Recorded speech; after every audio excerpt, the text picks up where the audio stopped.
of Mr. Trump is interesting also in another way. He claimed, for example, that he solved the recent flare-up in the violence between India and Pakistan. How do you see his role?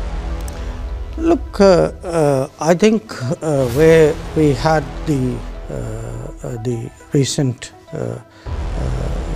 fighting between India and Pakistan. First of all, did you catch the ones that murdered those 26 tourists? I think we were able to identify who they were because there were pictures of them.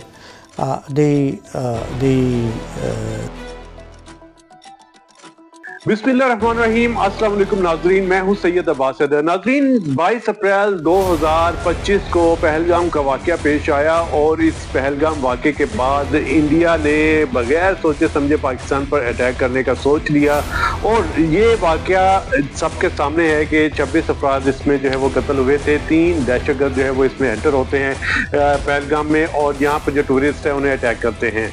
और फिर उस वाक़े के बाद India ने ऐलान किया कि वो पाकिस्तान में जो दहशतगर्दी के ठिकाने हैं वहां पर हमला करेंगे।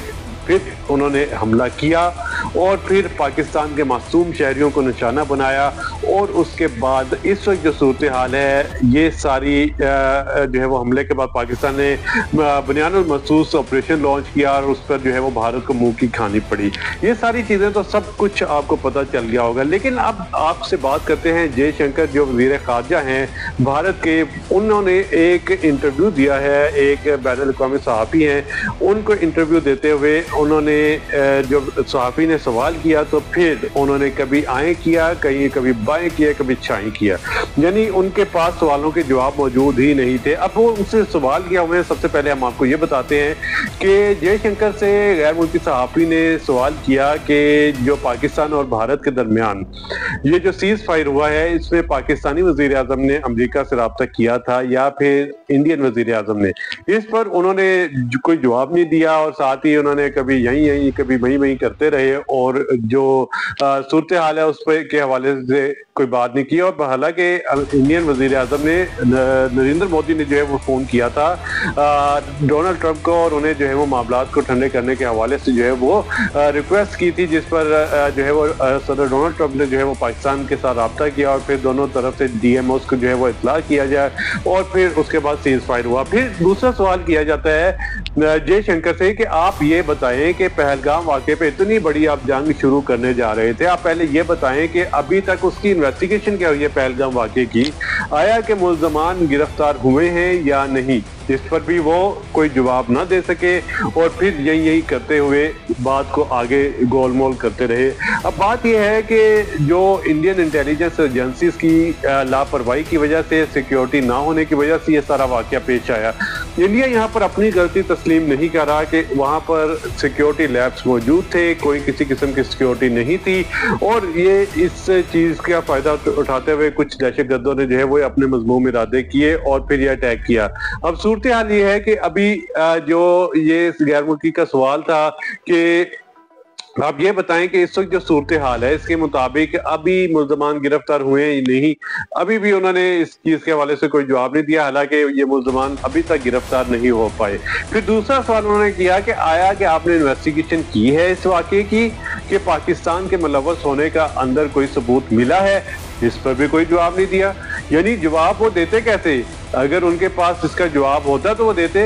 अब बात बिल्कुल फर्जी तौर पे है, अगर आप मेरे ऊपर इल्ज़ाम लगाएंगे कि मैंने ये किया है, आपको साबित करना पड़ेगा, आपके पास कुछ शवाहिद होंगे, आपके पास तो कुछ है ही नहीं। जब आपके पास कुछ है ही नहीं तो जवाब क्या देंगे आप? अब गैर मुल्की जो सहाफ़ी था उसने फिर आखिरी सवाल करके जो है ना वो उन्हें पता चल गया कि अब जो जयशंकर है उनके पास कोई सवाल का जवाब नहीं है। फिर उन्होंने एंड में ये कहा कि पाकिस्तान के मुलव्वस होने का ये जो सबूत आपके पास जो नहीं है, फिर आप ये बताएं कि पाकिस्तान पर अटैक क्यों किया गया, आपके पास क्या थी कि जैश मोहम्मद ये वो जो उनके ठिकानों पे हमला करने जा रहे हैं, आपको ये आपको ये पक्का पता था कि ये लोग मुलव्वस हैं अंदर, जिसके ऊपर भी कोई जवाब ना दे सके। तो फिर अब ये भारतीय हठधर्मी सारी दुनिया के सामने आ चुकी है कि भारत सिर्फ पाकिस्तान को अपनी सियासत चमकाने के लिए जो है वो पाकिस्तान पर अटैक किया, लेकिन ये सियासत चमकाने का जो इनका ट्रिक था ये इन्हें उल्टा पड़ गया। भारत की जितनी भी ऑपोजिशन पार्टीज हैं भारत में जो इस वक्त जो मोदी के खिलाफ हैं, उन्होंने इस चीज को भरपूर तरीके से आवाज उठाई है कि एक तो नरेंद्र मोदी ने पाकिस्तान पर अटैक करके बहुत बड़ी गलती की,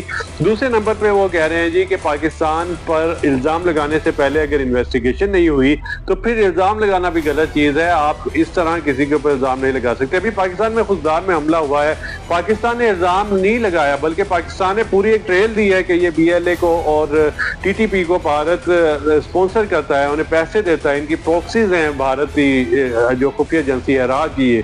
तो ये सारा कुछ हमारी तरह हमारे पास सारे प्रूफ हैं भारत के खिलाफ। एक टेररिस्ट स्टेट डिक्लेयर करने जा रहे हैं हम भारत को कि भारत वहां बैठकर रियासती दहशतगर्दी कर रहा है, जम्मू कश्मीर में भी कर रहा है, साथ ही साथ आजाद कश्मीर में भी वो कर रहा है सारा कुछ।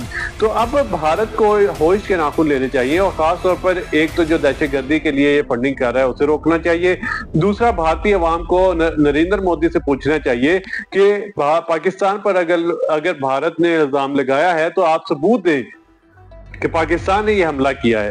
तो ऐसे बैठकर अपने आप फैसला कर लेना कि पाकिस्तान इसमें मुलव्वस है और हमला कर देना, फिर इसी तरह की मुंह की खानी पड़ती है जिस तरह पाकिस्तान ने जवाब दिया। अपने मेजबान सैयद अब्बास हैदर को इजाजत दीजिए और साथ ही साथ हमारे चैनल को लाइक और सब्सक्राइब जरूर कर दीजिए। अल्लाह हाफिज।